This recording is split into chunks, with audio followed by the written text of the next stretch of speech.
बच्चों, कैसे हैं आप सब। आशा करती हूँ कि आप सब बहुत अच्छे होंगे। स्वागत है आपका आपके अपने YouTube चैनल जिसका कि नाम है अपनी तो पाठशाला। आज हम लोग NCERT पाठ्यक्रम कक्षा 10 के स्पर्श पुस्तक भाग 2 के पाठ संख्या 1 के प्रश्न और उत्तरों को करेंगे। तो आइए शुरू करते हैं। तो पाठ का शीर्षक क्या है? कबीरदास की साखियाँ। तो इनके जो प्रश्न दिए गए हैं उनके हम उत्तरों को करेंगे। तो पहला प्रश्न है, मीठी वाणी बोलने से औरों को सुख और अपने तन को शीतलता कैसे प्राप्त होती है? यानी कि मीठी वाणी बोलने से दूसरों को भी अच्छा लगता है और अपने आप को भी कैसे शीतलता प्राप्त होती है। तो हम उत्तर लिखेंगे, मीठी वाणी बोलने से औरों के मन से क्रोध और घृणा के भाव क्या हो जाते हैं? तो नष्ट हो जाते हैं। अगर उनके मन में कोई क्रोध है, कोई घृणा है, तो मीठी वाणी बोलने से क्या होता है? वो नष्ट हो जाता है, जिससे उन्हें तो सुख प्राप्त होता है और हमारे मन के अहंकार भी क्या हो जाते हैं? नष्ट हो जाते हैं और हमारे हृदय को भी शांति मिलती है, जिससे हमारे शरीर को क्या प्राप्त होती है? तो ठंडक प्राप्त होती है। दूसरा प्रश्न है,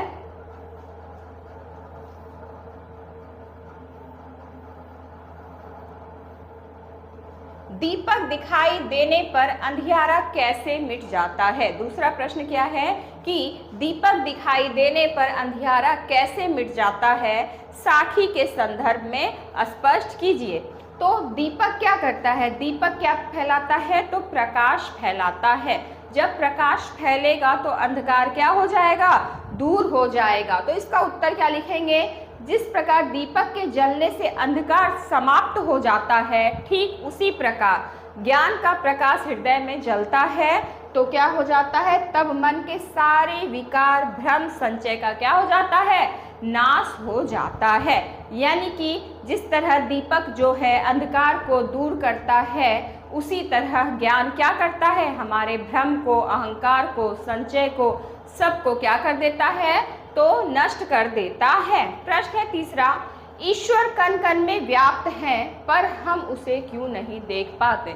ईश्वर क्या है? कण कण में व्याप्त हैं, पर क्या हमें दिखाई देते हैं? नहीं, ईश्वर हमें दिखाई नहीं देते हैं। तो इसका उत्तर लिखेंगे, हमारा मन अहंकार, अज्ञानता और विलासिताओं में डूबा है। हम भगवान को मंदिरों और मस्जिदों में यानी कि तीर्थ स्थानों में क्या करते हैं? ढूंढते हैं, लेकिन भगवान क्या है? जबकि भगवान जो है सभी जगह क्या है? व्याप्त हैं। हमारे अंदर भी क्या है? भगवान हैं। लेकिन फिर भी लोग क्या करते हैं? मंदिर जाते हैं, मस्जिद जाते हैं, गुरुद्वारा जाते हैं और भगवान को ढूंढते हैं। तो कह रहा है कि ईश्वर कण कण में व्याप्त है पर हमें दिखाई नहीं देते हैं। व्याप्त तो हर जगह हैं पर हमें दिखाई नहीं देते हैं। इस कारण हम ईश्वर को देख भी नहीं पाते हैं। आगे प्रश्न है, संसार में सुखी व्यक्ति कौन है और दुखी व्यक्ति कौन है? यानी कि संसार में जो है कोई सुखी है तो कोई क्या है? दुखी है।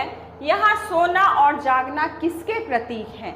इसका प्रयोग यहाँ क्यों किया गया है? स्पष्ट कीजिए। यानी कि इन साखियों में जो है इसका सोने और जागने का प्रयोग क्यों किया गया है, उस चीज को कह रहा है, स्पष्ट कीजिए। यानी संसार में कोई दुखी है तो कोई क्या है? सुखी है।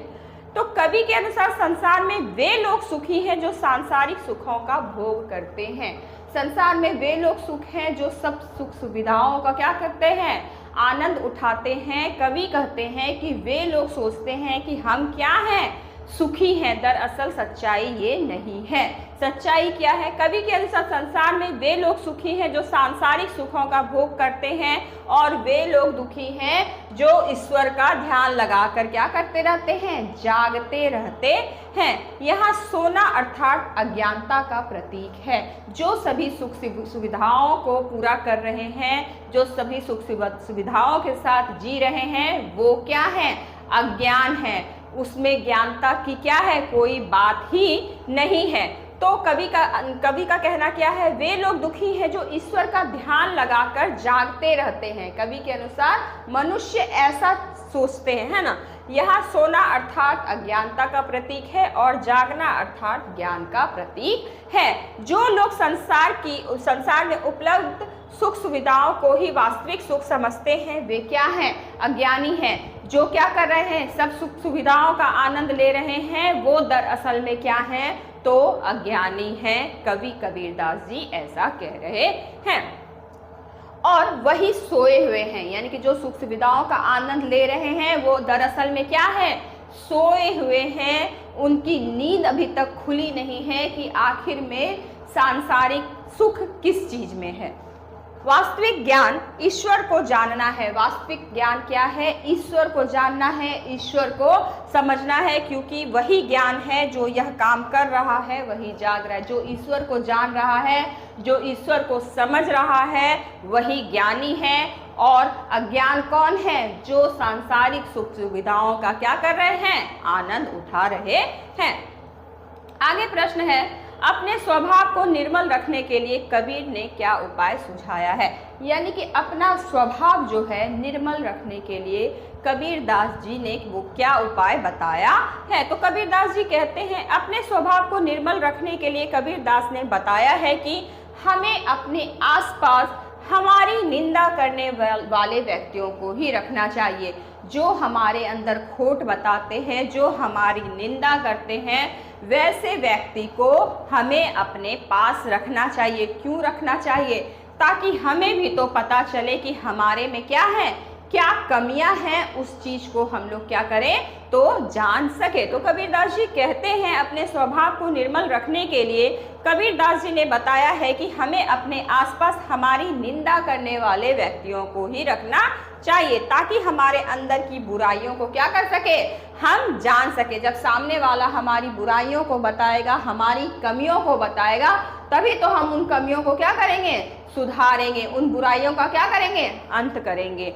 तो बुराइयों को हम जान सके और उन बुराइयों को हम अपने अंदर से दूर कर सके। इससे हमारा स्वभाव क्या हो जाएगा, बिना साबुन और पानी के ही क्या हो जाएगा, वो धुल जाएगा, यानी कि स्वच्छ हो जाएगा और क्या बन जाएगा, निर्मल बन जाएगा। अर्थात कि हमारे अंदर जो बुराइयां हैं, अगर किसी सामने वाले को हमारे अंदर की बुराइयां नजर आ रही हैं, जो व्यक्ति हमारी निंदा कर रहे हैं, उन्हें हमें क्या करना चाहिए, अपने आसपास रखना चाहिए, ताकि हम जान सकें कि हमारे अंदर क्या कमियां हैं, क्या बुराइयां हैं, जिससे कि क्या हो सके, जैसे बिना साबुन और पानी के ही कोई चीज़ अगर साफ हो जाता है, तो उसी तरह यहाँ पर भी बिना और साबुन और पानी के ही हमारा स्वभाव क्या हो जाएगा, साफ हो जाएगा, स्वच्छ हो जाएगा।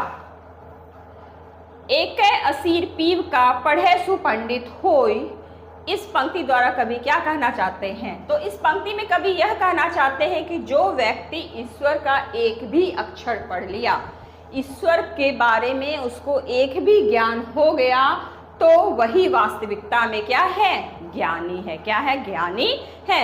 ईश्वर ही एकमात्र क्या है, सत्य है। बाकी सब क्या है, दुनिया में कुछ भी नहीं है। ईश्वर ही एकमात्र सत्य है और उसे जानने वाला ही सच्चे अर्थों में ज्ञानी है। जो ईश्वर को जान गया, जिसकी ईश्वर में आस्था हो गई, वास्तविकता में वही व्यक्ति क्या है, तो ज्ञानी है। कबीर की उद्धत साखियों की भाषा की विशेषता को स्पष्ट कीजिए। कबीर ने अपने साखियों में जो भाषा का प्रयोग किया है, उन भाषाओं के बारे में विशेषता स्पष्ट करने बोला जा रहा है।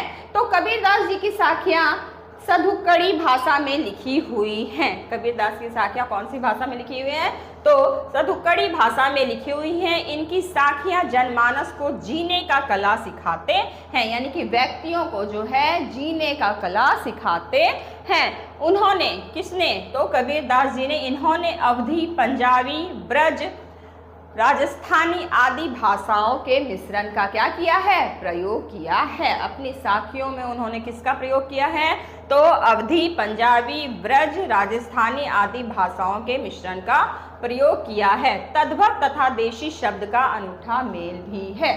तद्भव तथा देशी शब्द का क्या है, अनूठा मेल भी है। जन सामान्य की बोलचाल और सहज भाषा का भी प्रयोग किया गया है, जो कि साधारण भाषा में हम लोग जो बोलचाल बोलते हैं, उसका भी इसमें प्रयोग किया गया है। अब है भाव स्पष्ट कीजिए।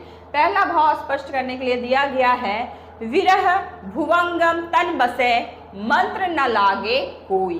तो इसका अर्थ क्या है, यही बोला जा रहा है लिखने के लिए। इस पंक्ति का भाव है कि अगर किसी व्यक्ति के शरीर में बिछड़ने का सांप बस गया है, कोई ऐसा व्यक्ति है जो किसी से बिछड़कर नहीं रह सकता है, तो उसके अंदर ऐसा सांप बस गया है कि मैं उस व्यक्ति के बिना जो है नहीं रह पाऊंगा, तो उस पर कोई मंत्र, कोई उपाय, किसी चीज का कोई भी असर नहीं होता है। चाहे कुछ भी कर दीजिए, कुछ भी मंत्र पढ़ दीजिए, कुछ भी उपाय कर दीजिए, कुछ भी कर दीजिए, लेकिन उस व्यक्ति के शरीर पर जो है, जिस व्यक्ति के बिछड़ने का सांप बस जाता है, उस पर कोई असर नहीं होता है। वह मिलने के लिए तड़पता ही रहता है। वह उस व्यक्ति से मिलने के लिए क्या होता है, तड़पता ही रहता है। कस्तूरी कुंडली बसे मृग ढूंढे बनवाई। कस्तूरी, कस्तूरी की जो सुगंध होती है वो हिरण की नाभि में होती है। कस्तूरी की सुगंध क्या होती है, हिरण की नाभि में ही होती है।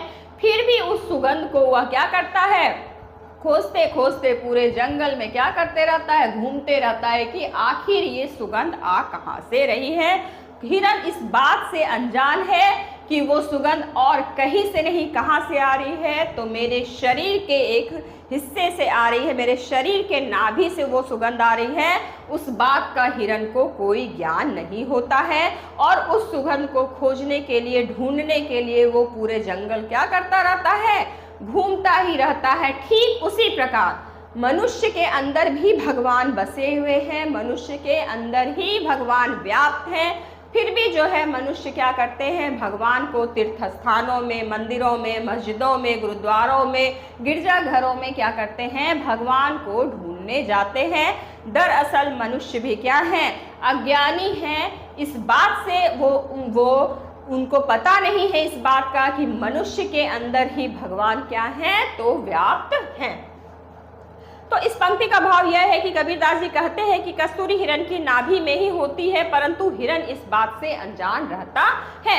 उस सुगंध को वह पता लगाने के लिए जंगल जंगल घूमता रहता है। उसी प्रकार ईश्वर भी जो है मनुष्य के हृदय में निवास करते हैं, परंतु मनुष्य अज्ञानता के कारण उन्हें जगह जगह अर्थात धार्मिक स्थानों पर ढूंढता रहता है। कह रहा है, जब मैं था तब हरि नहीं, अब हरि है मैं नहीं। यहाँ पर मैं मीन्स होता है अहंकार, घमंड। मैं का अर्थ क्या होता है, अहंकार, घमंड। मैं सब कुछ कर सकता हूँ, मेरे अलावा कोई ये काम नहीं कर सकता है। ये मैं शब्द जो है क्या है, तो अहंकार है। मैं शब्द क्या है यहाँ पे, तो अहंकार है। तो इस पंक्ति में कबीरदास जी कहते हैं कि जब तक उनके हृदय में मैं यानी कि मेरा अहंकार था, तब तक मेरे अंदर क्या थे, ईश्वर नहीं थे, हरि नहीं थे। यहाँ पर यही कह रहा है कि जब तक मनुष्य के अंदर जो है अहंकार की भावना होगी, तब तक मनुष्य के अंदर जो है ईश्वर व्याप्त नहीं होंगे। और जिस दिन मनुष्य के अंदर वो अहंकार मनुष्य के अंदर से बाहर निकल गया, उस दिन से मनुष्य के अंदर ही ईश्वर क्या हो जाएंगे, तो विद्यमान हो जाएंगे। तो इसका अर्थ यही है कि इस पंक्ति में कबीरदास जी कहते हैं कि जब तक उनके हृदय में मैं यानी कि अहंकार था, तब तक उन्हें ईश्वर की प्राप्ति नहीं हो पा रही थी। जब उन्हें ईश्वर की प्राप्ति हुई, तब उनके अंदर का अहंकार क्या हो गया, समाप्त हो गया। यानी कि उनके अंदर से जो है मैं शब्द यानी कि अहंकार शब्द क्या हो गया, समाप्त हो गया। आगे है, पोथी पढ़ी पढ़ी जग मुआ, पंडित भया ना कोई। यानी कि पोथी पत्रा किताब जो है हम खूब पढ़ लेंगे, लेकिन क्या कोई उससे पंडित हो जाता है, नहीं। बहुत सारा पोथी पढ़ लिए, बहुत सारा किताब पढ़ लिए, तो उससे कोई पंडित नहीं हो जाता है। तो कबीरदास जी का कहना है कि पोथी पढ़ी पढ़ी जग मुआ, पंडित भया न कोई। यानी कि इस पंक्ति का अर्थ है कि किताब और शास्त्र पढ़ने से कोई ज्ञानी नहीं हो जाता है। किताब और शास्त्र को पूरा पढ़ डाला, फिर भी कोई ज्ञानी नहीं हो जाता है। वास्तविकता में ज्ञान उसी को प्राप्त होता है जो ईश्वर को जान लेता है। ऐसा कौन बोल रहे हैं, तो ऐसा हमारे कवि कबीरदास जी कह रहे हैं कि जो पोथी पढ़ लिया, किताब पढ़ लिया और उसके अंदर ईश्वर का कोई ज्ञान नहीं है, वो जो है ईश्वर को नहीं मानता है, तो वैसा आदमी अज्ञानी है। क्योंकि पोथी पढ़ने से कुछ नहीं होता, वास्तविकता में ज्ञानी वही होता है जिसको कि ईश्वर पर विश्वास होता है, जिसको कि ईश्वर में आस्था होता है, जो कि ईश्वर को जान लेता है, वही वास्तविकता में क्या है, ज्ञानी है। अब कर पाठ में आए निम्नलिखित शब्दों के प्रचलित रूप उदाहरण के अनुसार लिखिए। जैसे दिया हुआ है पाठ में जीवे, जीवे का अर्थ होता है जीना। उसी तरह से यहाँ पर कुछ शब्द दिए गए हैं, उनके अर्थों को लिखने के लिए हमारे पाठ्य पुस्तक में दिया गया है। क्या क्या है, तो औरन, माही, देखिया, भूवंगम, नेड़ा, आंगनी, सावन और मुआ, पीव, जालो, तास। अब जीवे, जीवे का अर्थ क्या होता है, जीना। जीवे का अर्थ क्या होता है, जीना। जीवे का अर्थ क्या होता है, जीना। औरन का अर्थ क्या होता है, तो औरों का। औरन का अर्थ क्या होता है, औरों का। जीवे का क्या अर्थ होता है, जीना। औरन का अर्थ होता है औरों का। माही, माही मीन्स क्या, भीतर। माही मीन्स भीतर। देखा, देखा मीन्स देखा। भूवंगम का अर्थ होता है सांप। भूवंगम का अर्थ क्या होता है, सांप। नेड़ा, नेड़ा का अर्थ होता है निकट। आंगनी, आंगनी का अर्थ होता है आंगन। साबन, साबन का अर्थ यहाँ पर सावन मंथ से नहीं, यहाँ पर साबुन होता है। मुआ का अर्थ होता है मड़ा। मुआ का अर्थ क्या होता है, मड़ा। मुआ का अर्थ क्या होता है, मड़ा। पीव, पीव का अर्थ क्या होता है, प्रेम।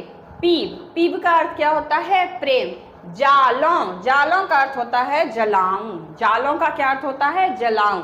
और ताश का अर्थ होता है उस। ताश का अर्थ क्या होता है, उस। आशा करती हूँ कि आपको मेरी यह वीडियो पसंद आई होगी। अगर आपको मेरी यह वीडियो पसंद आई हो तो अपने दोस्तों के साथ वीडियो को शेयर करें। अगर अभी तक आपने हमारे चैनल को सब्सक्राइब नहीं किया है तो प्लीज़ हमारे चैनल को सब्सक्राइब करें। धन्यवाद।